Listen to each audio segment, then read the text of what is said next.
नमस्कार, आप देख रहे हैं बुलंद आवाज पूजा सिंह के साथ। स्वागत है आप सभी का आज के इस नए वीडियो में। दोस्तों, जब से बंगाल चुनाव नतीजे आए हैं उसके बाद से किसी भी आकलन को करने के लिए या एनालिसिस को करने के लिए मतलब दिमाग पर बहुत जोर डालना पड़ रहा है। अगर मैं 2027 के मद्देनजर उत्तर प्रदेश की बात करूं, भारतीय जनता पार्टी यहाँ पर रूलिंग पार्टी है। हालांकि एनडीए है, कुछ दलों से उनका गठबंधन है, लेकिन पूरी मेजोरिटी की उनकी गवर्नमेंट है और इस बार वो अपना 10 साल पूरा कर लेंगे। अब बंगाल नतीजे देखने के बाद ये सोचने पर मजबूर होना पड़ रहा है कि आखिरकार विपक्ष का क्या होगा 2027 में। विपक्ष माने समाजवादी पार्टी, बहुजन समाज पार्टी, कांग्रेस। हालांकि कांग्रेस और समाजवादी पार्टी अभी एक साथ हैं, लेकिन कब अलग हो जाएंगे कुछ कहा नहीं जा सकता। बहुजन समाज पार्टी इस वक्त, Samajwadi party second largest party है उत्तर प्रदेश में। 2022 में जो इलेक्शन हुआ था उसमें 11 सीटें मिली थी और उसके बाद बहुजन समाज पार्टी को पास एक विधायक, बिल्कुल हाशिए पर पहुंच गई पार्टी। अब क्या होगा 2027 में इन दोनों का। हालांकि अखिलेश यादव बहुत जोर लगा रहे हैं, उन अपना पीडीए को लेकर के चल रहे हैं, लेकिन आपको ये सोचिए कि 15 साल पूरे करने के बाद तृणमूल कांग्रेस का क्या हाल हुआ बंगाल में। इतनी ज़बरदस्त जो है हार का सामना उनको करना पड़ा। तो क्या इतनी मजबूत दिखाई देती है समाजवादी पार्टी की वो रूलिंग पार्टी के बिल्कुल सामने खड़े होकर के बहुत मजबूती के साथ लड़ सके, या उतनी ताकत बसपा के अंदर है, या उतनी ताकत कांग्रेस के अंदर है? क्या ये समाजवादी पार्टी और कांग्रेस मिल करके बीजेपी के विजय अभियान को रोक पाएंगे, या अकेली बसपा रोक पाएगी? सवाल बहुत सारे हैं। जहन दिमाग सोचने में मजबूर हो रहा है कि आखिरकार विपक्ष का 2027 में होगा क्या। स्थिति बहुत अच्छी किसी की भी नहीं है, बिल्कुल भी नहीं है। और जिस तरीके से बंगाल का चुनाव लड़ा गया है ये आप लोगों ने सबने देखा है। तो क्या लगता है कि उत्तर प्रदेश के विधानसभा 2027 चुनाव में भारतीय जनता पार्टी बहुत हल्का चुनाव लड़ेगी, या किसी तरीके की वो गलती करेंगे, या किसी तरीके की चूक करेंगे कि जाकर के गेंद जो है लपक के विपक्ष के पाले में चली जाएगी? कदापि नहीं, कतई नहीं, बिल्कुल नहीं। वो लोग जिस तरीके से लड़ते हैं, जिस तरीके से चुनाव को लड़ना जानते हैं, चुनाव को जीतना जानते हैं, उनके सामने बड़े बड़े धुरंधर इस वक्त टिकना मुश्किल है, बहुत मुश्किल है। ये जो डगर है 2027 की, ये बहुत मुश्किल होने वाली है। किसी के लिए भी आसान नहीं है, ना तो समाजवादी पार्टी के लिए, ना बसपा के लिए, और ना कांग्रेस के लिए, किसी के लिए भी नहीं।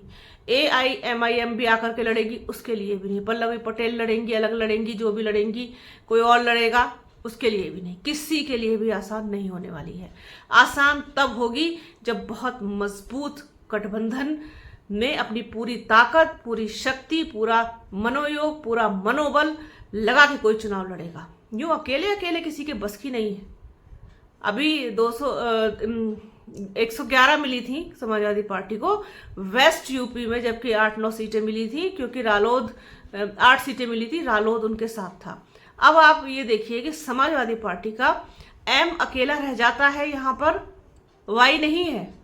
पश्चिमी उत्तर प्रदेश में, मैं इस वक्त पश्चिमी उत्तर प्रदेश में हूँ, अपने होम टाउन आई हुई हूँ, घर आई हुई हूँ। तो मुझे यहाँ का जो माहौल है बहुत अच्छे से पता है, और यहाँ के वोटर का मिजाज भी बहुत अच्छे से पता है।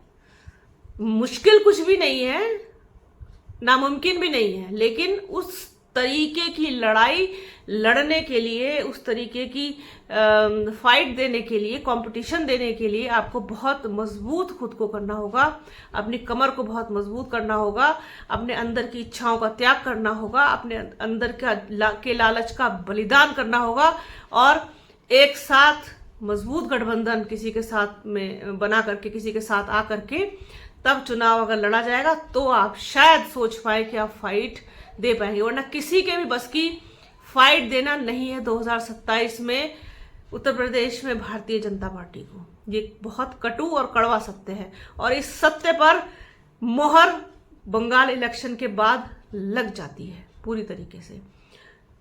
किसी भी हालत में बिल्कुल मरी से मरी हालत में भी भारतीय जनता पार्टी अपना बहुमत हासिल कर लेगी, फिलहाल का जो सिनेरियो है। क्योंकि आप देख रहे हैं कि सर्वे जो आ रहे हैं उसमें क्लियर कट जो है वो सरकार बहुमत बीजेपी को मिलता हुआ दिखाई दे रहा है।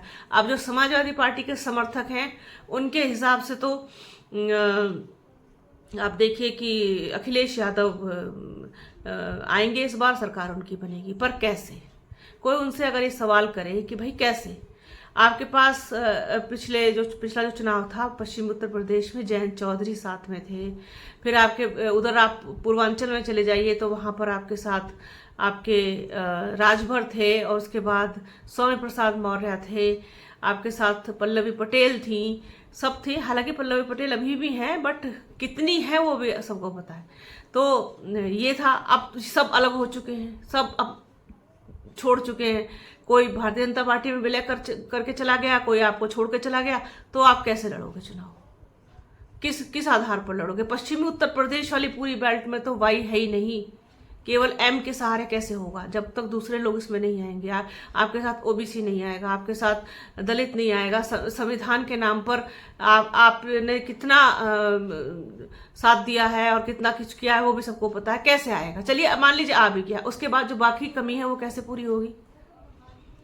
है ना। बहुत मजबूती के साथ आप 2024 का लोकसभा चुनाव लड़े थे कांग्रेस के साथ बड़ी संख्या में लोग गए थे, और मुझे लगता है कि अखिलेश यादव से ज्यादा जो जादू था वो राहुल गांधी का चला था।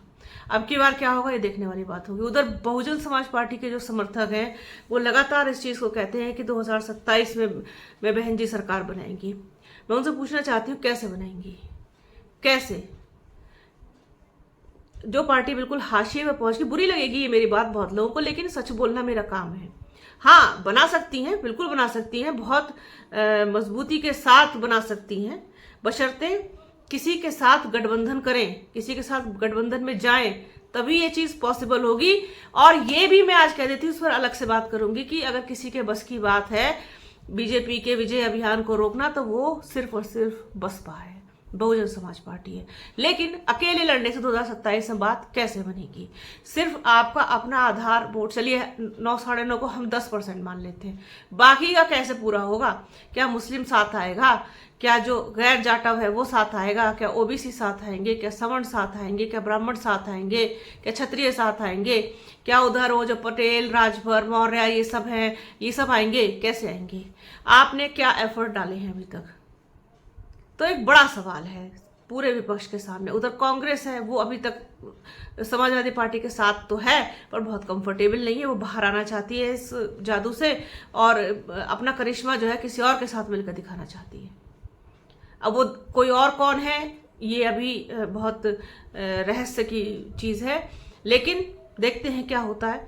लेकिन इतनी आसान नहीं है विपक्ष की राह 2027 के लिए, मैं बताऊं आपको, बिल्कुल आसान नहीं है। ये बहुत बहुत ही मामूली सी चीज है जो सबके समझ में आ रही है। कैसे भी करके, कुछ भी करके चुनाव जीतना कैसे है वो पता है बीजेपी को।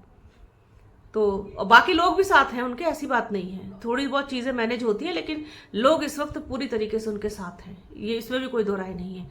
हिंदुत्व की राजनीति, हिंदुत्व का कार्ड हिंदू मुस्लिम करना, वो अभी तक चल रहा है, जिसका हमने ताजा उदाहरण बंगाल में देखा।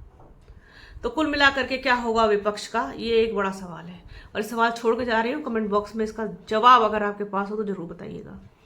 आज के इस वीडियो में फिलहाल इतना ही। बने रहिए हमारे चैनल के साथ, चैनल को लाइक शेयर सब्सक्राइब कीजिए, बेल आइकन घंटी जैसी आकृति जरूर दबाइएगा।